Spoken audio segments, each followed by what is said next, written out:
Perkenalkan, kami dari kelompok 5 mata kuliah Ekonomi Lingkungan Paralel 1 dengan dosen pengajar sesi UTS yaitu Ibu Dr. Nufa SPMSC dan dosen sesi UAS yaitu Pak Dr. Insinyur Ahyar Ismail MAGR.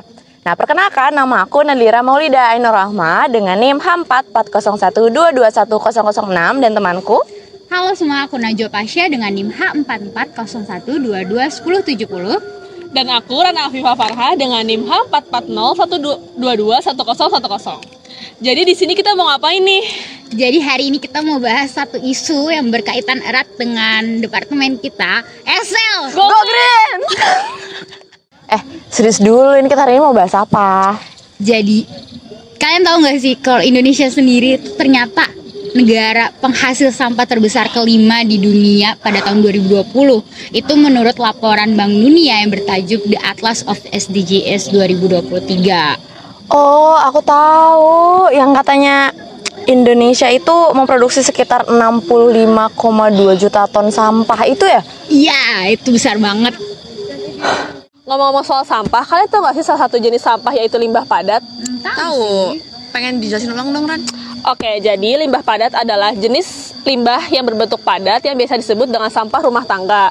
Nah, limbah padat ini terdiri dari dua jenis, yaitu limbah padat basah dan juga limbah padat kering. Nah, keduanya ini sangat berdampak buruk bagi lingkungan jika dibiarkan terus menumpuk. Betul banget. Oke, melanjutkan penjelasan Rana yang sebelumnya. Kalau limbah padat itu terbagi menjadi dua jenis, ada yang jenis basah dan jenis kering. Nah, aku berangkat dari yang jenis basah dulu. Nah, kalau jenis basah ini biasanya terbentuk karena adanya penguraian oleh mikroorganisme. Nah, limbah-limbah ini tuh biasanya muncul dalam bentuk sisa makanan basi atau sisa makanan yang terbuang. Nah, jenis basah ini bisa kita olah menjadi kompos biasanya. Nah, kayak apa aja sih contoh-contoh sampah yang bisa dijadikan kompos?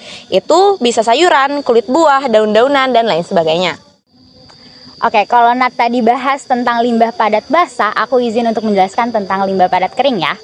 Limbah padat kering itu adalah bahan yang sulit terurai oleh mikroorganisme. Jadi, limbah padat ini yang terbuang akan tetap kering dan tidak berubah menjadi limbah padat basah. Untuk pengolahan limbah padat kering sendiri biasanya lebih berfokus pada daur ulang. Hal ini kebanyakan limbah padat kering merupakan bahan-bahan anorganik. Contohnya apa sih? Contohnya itu ada kaca, terus kaleng, pembungkus makanan, terus juga kertas.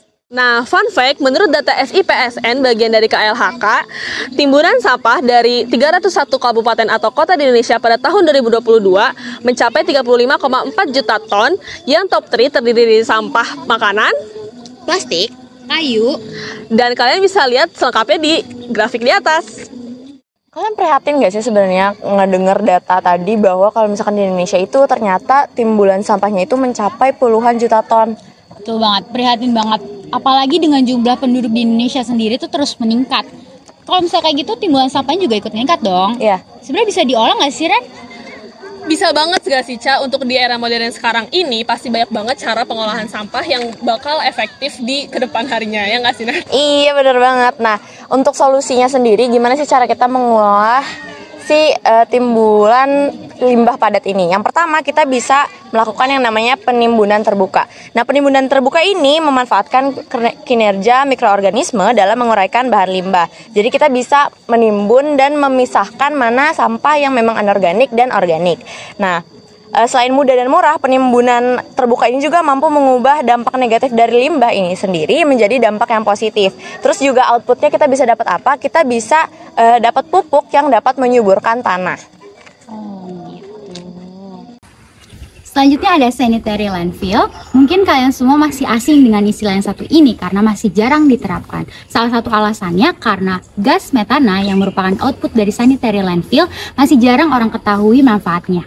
Nah, tapi tetap kita bahas ya caranya gimana sih. Nah, buat caranya, kalau sanitary landfill ini adalah kita membuat lubang di mana dilapisin oleh tanah liat dan juga plastik. Nah, yang tadi aku sebutkan hasilnya adalah gas metana. Selanjutnya, dalam pengolahan limbah padat, kita bisa membuat kompos padat dan cair. Untuk kompos padat, proses pembuatan kompos dapat dilakukan dengan penghancuran bahan organik seperti sisa makanan, daun, ranting. Lalu kita akan memupukkannya dalam kotak kompos. Mikroorganisme alami seperti bakteri dan cacing akan menguraikan bahan organik ini selama berbulan-bulan menjadi kompos padat.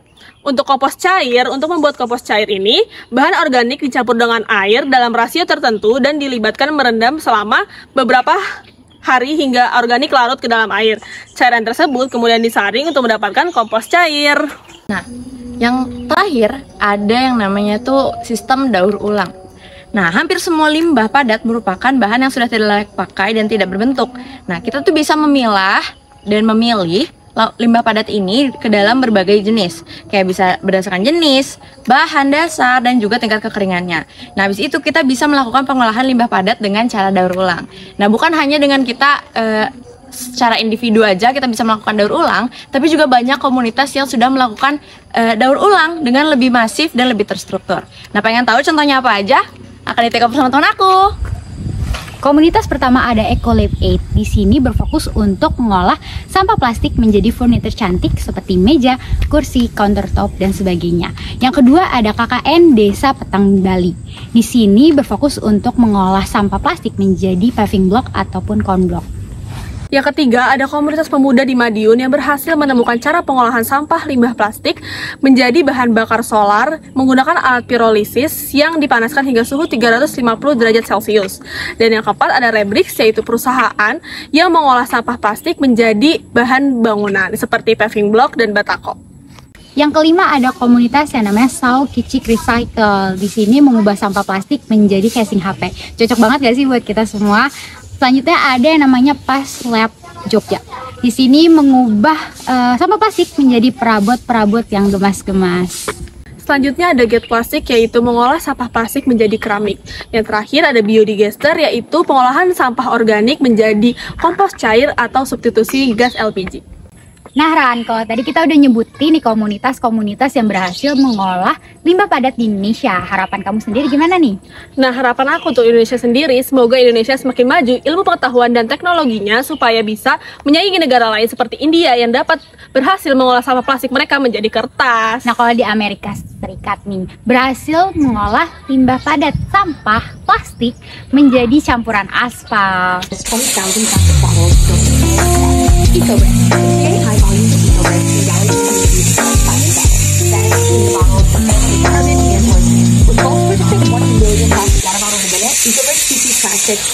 Produk daur ulang sampah plastik ya guys. Biasa sampah plastiknya itu dicacah dulu jadi kayak kecil-kecil gini, terus sambil diberesin bisa dicetak jadi barang apa aja kayak kursi, meja, ember, baskom, kan bisa kayak gini juga. Hai Nat, hai Ran. Jadi gimana nih? Kalau tadi kita udah bahas masing-masing, kita kembali lagi bersama, berkumpul bersama, dan untuk menyampaikan pesan-pesan berikut ini nih. Apa aja?